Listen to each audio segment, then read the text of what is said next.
শেখ হাসিনাকে দেশে ফেরাতে ভারত সরকারকে চিঠি দেওয়া হলেও এখনও কোনো উত্তর মেলেনি। তবে জবাব না পেলে আবারও চিঠি দেওয়া হবে বলে জানিয়েছে পররাষ্ট্র মন্ত্রণালয়। আর ট্রাইব্যুনালের চিফ প্রসিকিউটর জানিয়েছেন, হাসিনাকে দেশে আনতে পারলে বিচার কাজ সহজ হবে। এদিকে বিশেষ অগ্রাধিকারে আওয়ামী লীগ সরকারের নেওয়া ৮ প্রকল্পে শেখ হাসিনা ও পরিবারের সদস্যদের দুর্নীতি অনুসন্ধানে নথি চেয়ে প্রধান উপদেষ্টার দপ্তরে চিঠি পাঠিয়েছে দুদক। আরও জানাচ্ছেন আতিকা রহমান।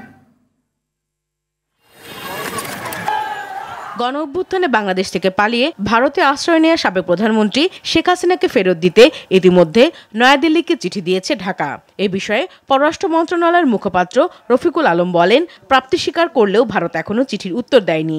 জবাবের ওপর নির্ভর করবে পরবর্তী পদক্ষেপ। এখন পর্যন্ত আমাদের জানা মতে সরকারি চ্যানেলে আমরা কোনো উত্তর পাইনি। আমরা অপেক্ষা করব ভারত সরকারের উত্তরের জন্য।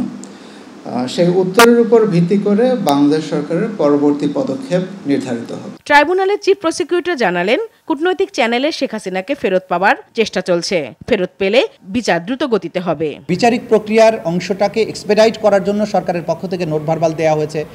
কূটনৈতিক চ্যানেলে তাকে ফেরত পাওয়ার জন্য চেষ্টা করা হচ্ছে। সুতরাং এইটা একটা ধারাবাহিক প্রক্রিয়ার অংশ। তাকে যদি আমাদের কাছে আনতে পারেন তাহলে বিচারটা আরও ভালোভাবে করা সম্ভব হবে। এদিকে আওয়ামী লীগ সরকারের সময় বিশেষ অগ্রাধিকারের ৮ প্রকল্পে সাবেক প্রধানমন্ত্রী শেখ হাসিনা সহ ১০ জনের বিরুদ্ধে দুর্নীতির অভিযোগ অনুসন্ধানে নথি চেয়ে প্রধান উপদেষ্টার দপ্তরে চিঠি পাঠিয়েছে দুদক।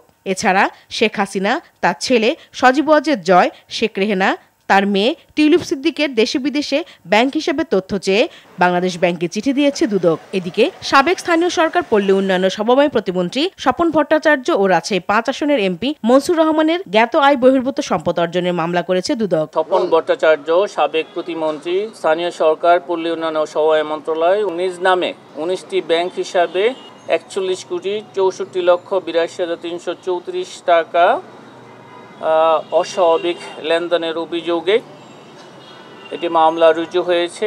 এছাড়া ১৫ বছরে বিমানবন্দরে উন্নয়ন প্রকল্পে অর্থ লোপাটের অভিযোগে সাবেক প্রধানমন্ত্রীর সামরিক উপদেষ্টা তারিক আহমেদ সিদ্দিকী সহ ৮ জনের বিরুদ্ধে অনুসন্ধানের সিদ্ধান্ত নিয়েছে দুদক। আতিকা রহমান, RTV, ঢাকা।